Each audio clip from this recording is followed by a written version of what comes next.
l'impression que peu importe ce que vous faites, la vie vous ramène toujours à la case départ? Peut-être que les choses commencent à aller pour le mieux, mais soudain, quelque chose se passe et vous vous sentez bloqué encore une fois.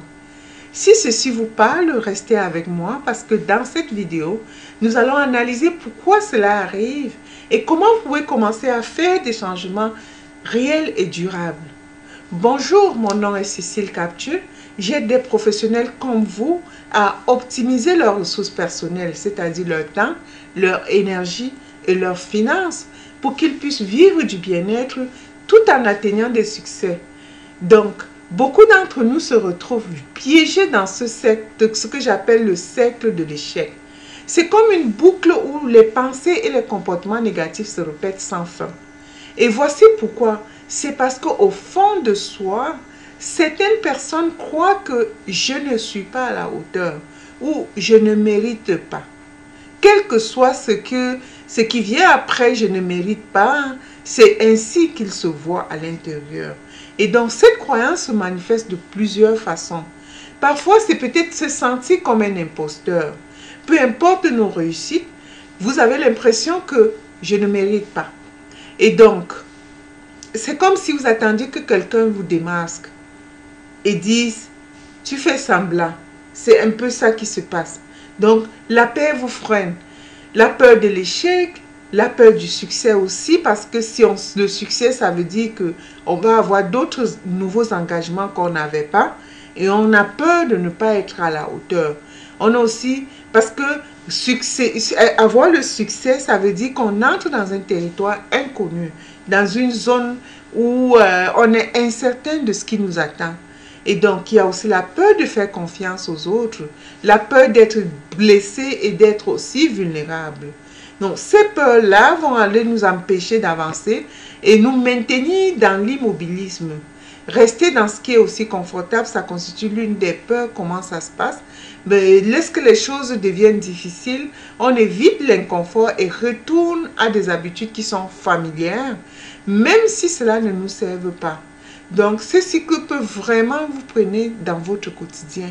Vous allez éviter d'essayer de nouvelles choses par peur d'échouer ou même de réussir, comme je dit tout à l'heure, parce que le succès, ça veut dire qu'on est appelé à d'autres responsabilités qui parfois sont un peu défiants parce qu'on trouve qu'on n'est pas assez outillé ou on n'a pas assez de compétences pour pouvoir faire ce qu'on est interpellé à faire au niveau où on est arrivé.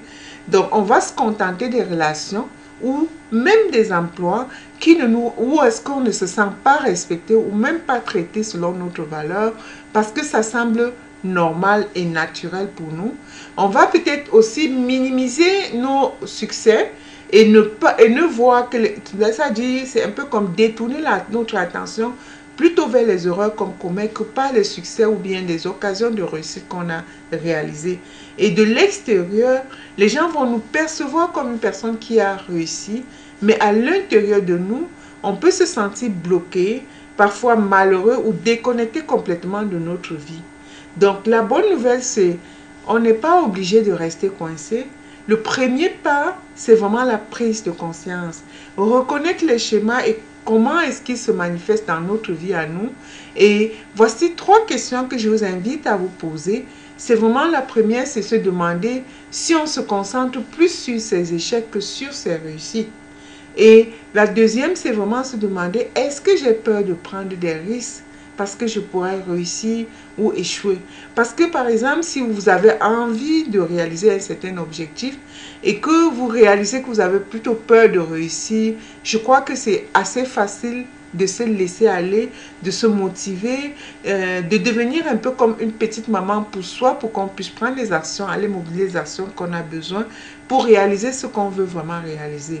Et la troisième question, c'est vraiment se décider, se demander, est-ce que je choisis des situations qui renforcent mes croyances négatives sur moi-même? Et donc, c'est aussi vraiment aller challenger les pensées qui arrivent. S'il y a une pensée qui arrive, On se pose des vraies questions, on se regarde dans un miroir et on se dit des vraies choses. Parce que parfois, c'est juste le fait d'être attentif dans le moment présent qu'on réalise même ce qui se passe dans notre tête. Parfois, c'est parce que le plus souvent, on est dans l'inconscience. On n'est même pas conscient des pensées qu'on est en train d'avoir ou des pensées qu'on est en train de tirailler dans notre tête. Donc, une fois qu'on a identifié ces schémas-là, c'est important de commencer vraiment à changer petit à petit. Il ne faut pas aller faire comme je vais faire implémenter 5 choses ou 2 choses du coup. Donc, on y va petit à petit. On peut commencer par célébrer un peu plus ses succès ou ses bons coups. Peut-être essayer d'être un peu plus attentif. Quand on fait des bonnes choses, on se félicite, même si elles sont petites. On prend un moment pour célébrer, peut-être se donner des petites choses et puis se dire, même ne serait-ce que de bonnes pensées. Et la deuxième chose, ce serait de remettre en question les croyances négatives lorsqu'elles surgissent. Parce que c'est à ce moment-là qu'on peut aller changer. C'est à ce moment-là qu'on essaie déjà de casser le pattern qui était là en train de fonctionner depuis des années. C'est à ce moment-là qu'on coupe le rythme de ce qui était conditionné en nous. C'est au moment où elles apparaissent dans nos pensées qu'on pose un moment, on se demande, mais écoute, moi je ne peux pas continuer à croire ça parce que c'est faux. Est-ce que c'est vrai que je ne suis pas à la hauteur? Parce que ça peut être même seulement parler à quelqu'un. Et parce qu'on n'est pas attentif et qu'on n'est pas dans le moment présent, on ne réalise même pas que c'est ça qui se passe dans notre esprit. Et donc, c'est vraiment essayer d'aller contrer ces pensées-là, de laisser qu'on soit attiré, que notre attention soit portée vers ce qui se passe en nous et de se demander, est-ce que c'est vrai même que je ne suis pas à la hauteur?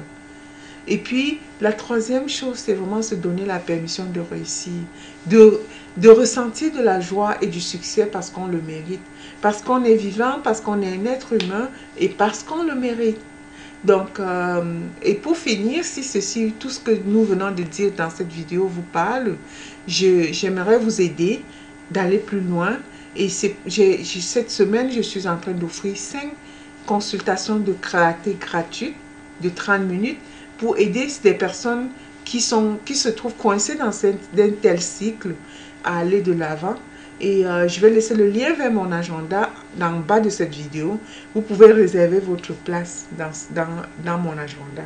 Et aussi, n'oubliez pas de vous abonner à la chaîne pour plus de conseils pratiques et d'inspiration comme celle-ci. Et rappelez-vous, vous n'êtes pas obligé de rester coincé. Ensemble, on peut briser le cercle ensemble. Et merci d'avoir regardé la vidéo. Je vous aime et je vous soutiens et j'ai confiance en votre potentiel.